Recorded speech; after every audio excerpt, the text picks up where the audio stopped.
Hey guys, if you like to party and the stock block is what you're trying to go fast on, we have a new brand for you here, Stock Block the World. Go to the link in the video and support us. It should eventually lead to t-shirts, hoodies, and other apparel. What is up guys? It's February 22nd. It's a chilly Saturday morning, but we are ready to start adding these floor bars. As you can tell, we put the car up on some stands that John made probably 2 years ago, just so we can access things better. Here shortly I'll get to cleaning off some stuff and figuring out about getting that lower rocker bar ran, because once that's ran we can start building off of that and figuring out what we're going to do. But we got a long day ahead of us, so I'm going to get this going. What's up guys? So I have been terrible about updates. We've been busy and had a lot going on, outside the shop too, with just all kinds of stuff. And you got this crazy coronavirus shenanigans as well. And it's just been crazy, but that's just how it goes. We do have some updates though. I've been terrible at filming them. It's just we're a small team, and I don't have somebody I can pay just to record everything. So unfortunately, every step is not going to be recorded like I'd like. That being said, we've made good progress on getting things in place. The motor place is chilling there, don't worry about that. But we have got the floor bars all in, minus there'll be one that goes around the transmission as well once all that's in place. But that's the plan today. I've got a lot of welding to do, as you can tell, on all these bars here. It's turning out pretty good though. It's one of those things that's a bit intimidating at first when you've done it before, but all in all it's going to be awesome when it's done. They still got the factory rear floor back there. We'll get rid of it too. Also, we got our rear end from Marty Marilat from Marilat Racing, same guy that did our torque boxes. I'll get a better picture later, but man, this thing is a work of art. That's just some Chinese billet differential cover that John picked up off of eBay, but it's just, Marty's stuff is so nice.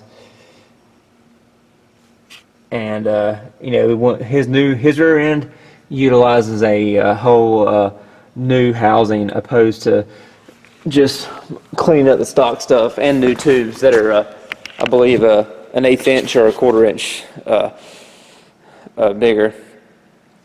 So and it's also 2 1/4 inches shorter, so you can tell we're able to get the wheels tucked in there further, and it's as low as the car can go now without actually hitting the frame rails, I believe, on the inside. But we hope that with the new stance and there's a lot of stuff in general, the wheeling won't be an issue this year.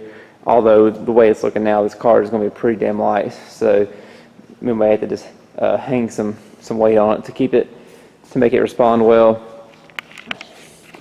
But that's where I'm at now. Here shortly, I'll start welding my little heart out and hopefully get all these bars welded today. There's some tight spots I'm not sure if my torch will fit, so worst case I'll have to get a smaller cup for those. But I can definitely get the majority of this done at least, and then we can move on to the other parts of it and keep grinding away. Right now we don't even know when race season is going to start, and we were not in a hurry to begin with, but now that there's at least another month of no racing, it seems, besides test sessions, maybe. We don't know about that yet now. So we're just taking our time, and even after all that's done, there's still a lot of money to be spent as far as additional materials for turbo kit and intercooler piping, or lack thereof intercooler, but turbo piping as well. So I'll update you guys along. Alright guys, update from the end of the day before we leave here. It's a little after 7 now. Made a lot of progress. Got the engine temporarily mounted in there. John got both the mid plate and the front motor plate notched to where they'll go. We're going to do some stuff back there on the mid plate. On the front, we'll make some brackets that, of course, weld to those lower bars, and we can bolt through.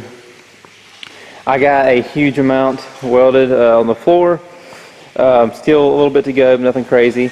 Got the transmission cross member in there as well. So that part's done. You know, we did check for drive shaft clearance as well as far as with extension goes, since, you know, this car basically stands up in the back opposed to squatting, and we got plenty of clearance. But so probably Tuesday night, assuming everything doesn't get too crazy, we will I'll finalize the cross-member welding, weld some other parts of the cage. So I'll probably get a smaller cut for some of the stuff. And now I'm sure there's a lot of crap. There's so much crap to do that I don't even have to pay attention. We just kind of come in and figure it out. But that's it for today. We're all happy with the progress, and cannot wait to make more, and probably can't wait to really be done welding, to be honest. But as you guys can see, we've been working on the rear of the car today. Cut all the bars out this morning. Then went to the old torque box reinforcements, and we're going to run new ones in once we get all this floor out right here.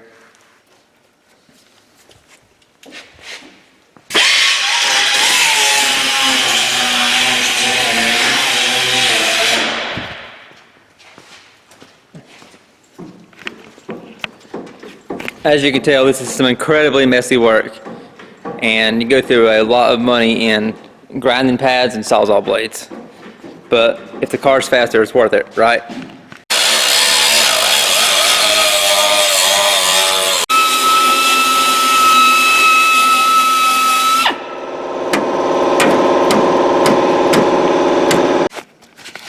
Alright guys, you can see we got the floor out, part of the old frame connector inside of that rail, probably the other one too, but still a little bit back there behind the ARV, but we'll get to that later.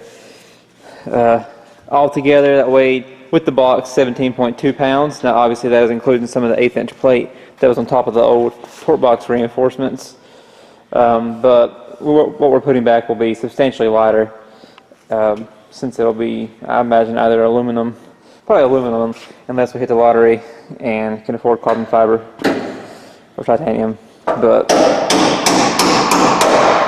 so that's where we're at now, and now we just gotta plan the new bars. Alright guys, so here's what we got accomplished today. As you saw earlier, the floor was out. I welded some 1/8 inch plates in to cap the lower frame rails in, and what we'll do, we'll end up running some bars in that area, along with some bars near the upper torque boxes as well. Keep everything tight and good. The thin metal is just stitch welded in, and we'll seam seal it too, just to cap the rail itself. No real strength there per se. But that's where we're at today. So Tuesday night we should be able to get those bars ran in place and probably welded in. Then we'll have to do some work at the back of the car as well. Just don't really know what yet. You know, we got rid of the chute mount we had, so we'll have to integrate or build something new for that to integrate into the cage. But you know, cross that bridge when we get there. Obviously, we still got some work to do up front as well. But another day, another few hours worth of work, and you know, just some progress is better than none. What's up, guys? Just a little progress I made this morning. Got these torque box reinforcement bars in. As you can tell, we came off of basically the same location as the old bars, and then ran them this time instead of to a reinforcement plate into the torque boxes themselves. So that'll definitely help. Just one more thing to keep this chassis rigid and working well. Still have a lot to do on the front side here, but now we're kind of moving on. So we've got a big chunk of the chassis work done. Still got some left, of course, but just for the sake of mixing things up a little bit, we're moving on to a turbo kit for the time being. John got some cheap headers made for like an old 55 Chevy with the LS swap or something to use. We know we're going to chop off the flanges and put reducers on them, since we did a 2.5 inch crossover, and and make it all, V-band, of course, and all that stuff. But overall, they fit really well, though. We have lots of clearance. As you can see, you got the turbo in that area, and we're just reusing our Maven flange now. I'm just trying to get an idea where it's going to go. But it looks like the turbo should be in that area right there. And now we just got to get the piece made to mount the turbo. Alright guys.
Alright guys, the mount is on there and it's cooling down.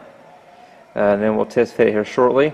The bolts we had for the little mock-up stand I've used for years, they were long enough, but we need something that's a little bit longer since we don't have the Allen head like we need to actually hold that.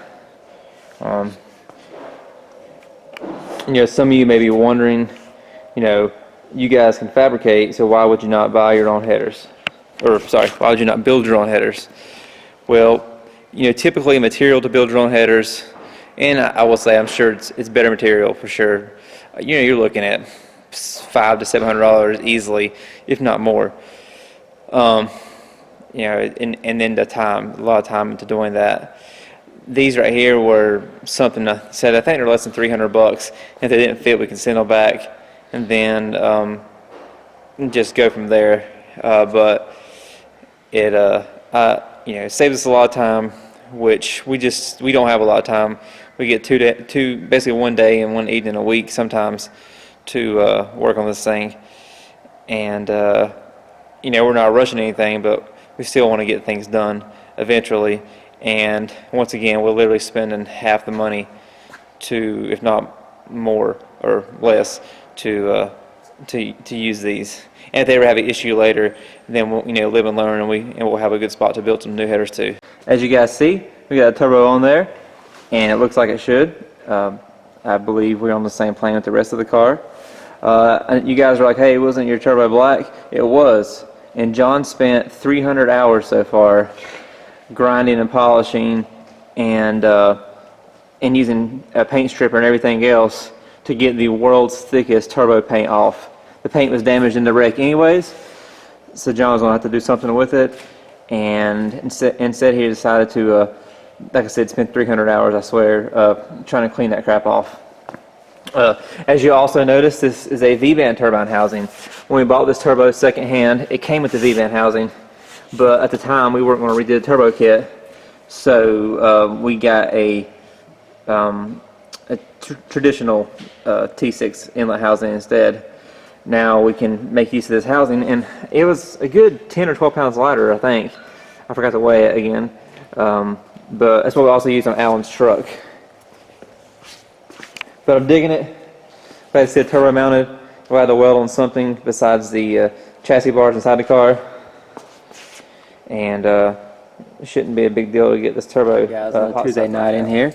So what I cut out on the plasma table were the weld-on mounts for our engine plate. Obviously these will go on the back side, but this is just to give you an idea how it'll work. But it'll sit there and it'll weld on, and of course it'll be supported through those two bolts.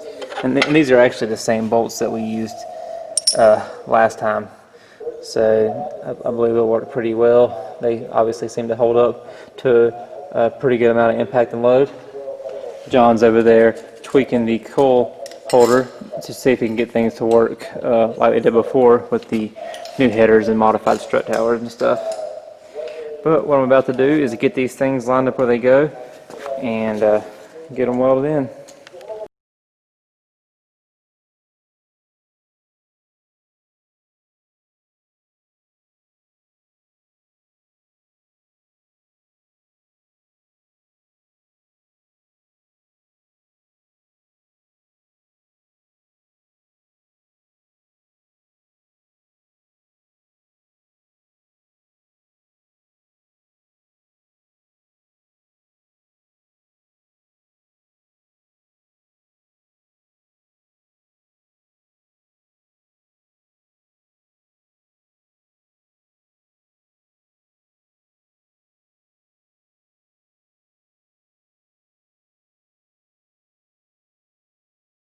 Alright guys, as you can see, got the tabs welded on both sides and the bolts through there.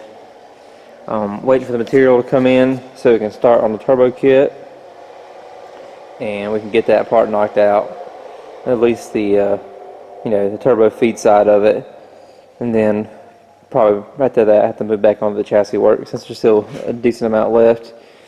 And maybe we'll get the steering rack mounted as well. As you can tell now, it's just kind of zip tied to the K-frame. This kit from UPR had the removable center section like we had made on the old rack, but it doesn't really have a spot to put your rack. It's kind of, definitely a do-it-yourself style kit. But we'll get that mounted up too. And, just keep chipping away at it. Just an update on John's. As you can tell, we got the hot parts, the hot side of the kit I should say, all tacked up and polished the other day. Saturday morning hopefully I'll be able to get all that welded up, and then we'll get the wastegates hung and be able to go from there. But really digging how it turned out. It looks cool, nice and swooping. Had to do things that's a little bit different to get the ground clearance we wanted with the tubing, but overall it worked out good. We also ended up flipping the Maven mount flange because the way it was it's a little close to the V-band housing, and we didn't even think of that the other day because we're stupid. But now we know for the future. But yeah, digging how it's turning out, and it'll be should look awesome once it's all welded up. Alright guys, as you can tell, got some stuff welded up today. Still got to do the merge collectors portion, and then we'll do the wastegates and back pressure bung. But got that part knocked out, and we started on the front bumper support. Pretty cool idea that John had. So right now they're just sitting in there. But you can see they'll be welded to those plates right there, and then there'll be a piece of tubing in the middle that ties them together as well for extra support. But 1/8 inch plates, 1/4 inch actual brackets, and then it'll probably have a 1 1/4 inch thick wall aluminum tube in the center, but a good bit lighter than the steel alternative would be, and the 1/4 inch aluminum shouldn't have any issue flexing. But we should be able to get most of that stuff, minus the wastegates, probably knocked out Tuesday night. Alright, as you can see, I just welded up the bumper support. Like we talked about the other day, there's these two 1/4 inch pieces on top of these 1/8 inch plates, and then connected by what is, I believe it's 120 wall aluminum 1 1/4 inch tubing. So, still lightweight, and as you can see, it's got kind of a bow to it so it fits the contour of the bumper. Now John can get the bumper mounted and start drilling the, putting the hole there for the exhaust and for the... Alright guys, another Saturday, so that means some race car progress. As I showed you the other night, we got the front bumper supports on and the kit is mounted up. Now we still have to weld the 2-in-1 slip fit, but I will do that last. And the other day, John, the other morning I should say, cut the turbo inlet. He has to cut the tube so it will feed into the turbo. But nonetheless, that's on there. And then of course the exhaust for the bumpers right there. So today I need to do the wastegate. What we've decided is that we're going to try to utilize this one gate. I understand there's a potential for creep, but I really don't care if it creeps. I don't care if it creeps to 40 pounds or more, as long as I can control how fast it gets there, which I think I can. But the ideal thing we will do is bring it here off at an angle opposite of the turbo in that area, so we can it'll be in the path of the exhaust and have plenty of clearance, and I'll be able to turn right down. So I know some of you are like, you guys tried one gate when you first went to 94 and it didn't work, and the angle itself wasn't that great because I wasn't worried about it, but also the I was worried then about running that much boost on a stock block. Now, we ended up going past it later, but we worked our way there. It wouldn't blow past it on the two-step. It was just more of a down track thing. So I know Allen's has twin 38s, which is 76 millimeters worth of wastegate, whereas we have a single 60. His does creep a good bit, but once again, we aren't running low boost. So, and if we get in a situation to where we don't have enough power management, which I don't think that'll be a problem at all, really, I'll just use timing control.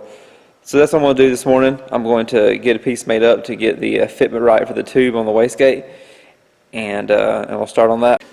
All right, I got my piece notched. Obviously, I'll do final drilling and stuff over there on the table, but you can kind of get an idea where we're at. At this angle right here, it'll come off and be able to branch off pretty well with the exhaust flow there. Now, as you can tell, this right here is it's not just a straightforward notch. So what I did was I took some fill rod and a piece of 2.5-inch pipe and some rubber bands, and I made this guy, and basically I used that to get my general shape. Now, downside to doing that is, when you put this in there, you end up with it gives you what you need once you butt it up, but if you cut that side off, then you're cutting the opposite side.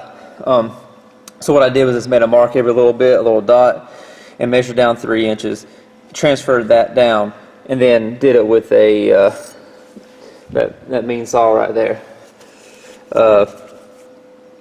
Now, 850 Fab, I know he makes a piece that makes this a lot easier. I wish I had bought it a long time ago. I'm just always the procrastinator and rushing things, but now that I'm taking time to do stuff and not feeling as rushed, I can do things like that. Normally I wouldn't spend 20-30 minutes cutting fill rod, and I'll end up buying one of his pieces and just reusing that stuff for that, so it won't go to waste. So now I'm going to get the piece off the car, and then I will get this thing mocked up and welded and everything. So I'll get that documented for you. Alright, update guys, she is ready to get back on the car. We also added this little back pressure bung. It turned out well. I was shaking today like I was withdrawing from alcohol, so my welds probably suck, at least visually. But we got plenty of penetration, and just got done kind of cleaning it. I need to get some more buffer wheels for the grinder Dremel to clean up that, but for now they should do good for the test fit. But it turned out pretty cool, not too heavy. We're hoping this one wastegate will work good enough, and that'll be awesome. And we'll just keep the other one as backup just in case the something fails in that one. So now we'll get this thing back on the car. Alright, so you can see the crossover is on there, wastegate, see where John salvaged the dump tube from the last setup. It actually dented in the middle of the bend, and he cut it just to get past that. So it's got a little flare on it down here in a spot that nobody can see, but it looks cool because we know it's there. And it's partially anodized because we're still trying to figure that magic out. But looks pretty cool though. Not too heavy. It shouldn't be. It's all thin wall stuff. Now I'm getting ready to go over and I'll weld this flange on. This race parts billet adapter and their Gen 1 outlet flange onto this aluminum pipe. Alright guys, I got our downpipe done. So it's still cooling down. John's tweaking the hole in the bumper some for the inlet pipe. But minus the O2 bung, we are about done with the turbo hot side. So we got the kit, the hot side on. You know, for now we still got to pull the headers off and do the EGT bungs at some point. But the crossover is done. Downpipe minus the O2 is done, and it's looking pretty cool. So it's all coming together until we got to pull it back apart again.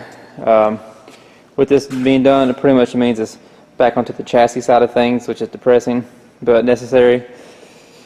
And once we get that done, then I'm sure there's 10,000 other little things that keep popping up besides the wiring and windows and all the little stuff. So, and paint. Yeah, there's all kinds of crap. Like there's literally everything. Everything is left.